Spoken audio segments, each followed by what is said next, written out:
কোপেনহেগেনের পর এবার ডেনমার্কের নর্থ জুটল্যান্ডের আলবর্গের আকাশে দেখা মিলেছে একাধিক রহস্যময় ড্রোনের। রাতের আকাশে উজ্জ্বল আলোর মতো জ্বলতে দেখা যাচ্ছে তা। অজানা এই ড্রোন ঘিরে আতঙ্ক ছড়িয়েছে ডেনমার্ক জুড়ে। এরই মধ্যে বন্ধ ঘোষণা করা হয়েছে ব্যস্ততম আলবর্গ বিমানবন্দর।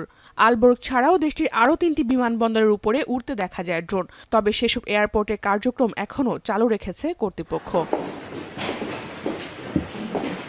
এই ঘটনার সঙ্গে রাশিয়ার যোগসাজশ রয়েছে বলে শুরুতে সন্দেহ হলেও পরে অবশ্য বিষয়টি সংবাদ সম্মেলনে স্পষ্ট করেছে ডেনমার্কের প্রতিরক্ষা মন্ত্রী। আমি বুঝি নির্মাণের শিল্প, সালাম স্টিল বোঝে ডিউরেবিলিটি, সালাম স্টিল মোস্ট ডিউরেবল স্টিল।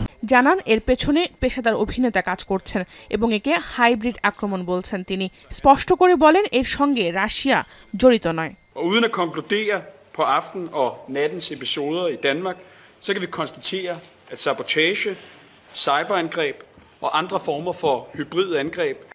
ড্রোনগুলোকে কেন ভূপাতিত করা হয়নি সাংবাদিকদের এমন প্রশ্নের জবাবে পুলিশ জানিয়েছে জনগণের নিরাপত্তা ইস্যুতে তা ভূপাতিত করা হয়নি।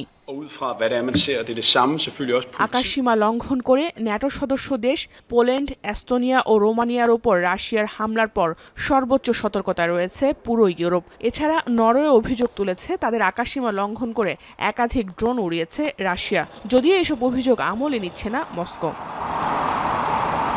এর আগে সোমবারও ডেনমার্কের আকাশে একাধিক রহস্যময় ড্রোন দেখে কয়েক ঘন্টার জন্য বন্ধ রাখা হয় দেশটির সবচেয়ে বড় কোপেনহেগেন বিমানবন্দর। তখনও অভিযোগের তীর রাশিয়ার দিকেই ছিল।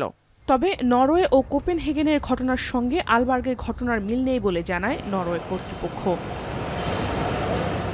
জাহানারা ভুঁইয়া, এখন বিশ্ব।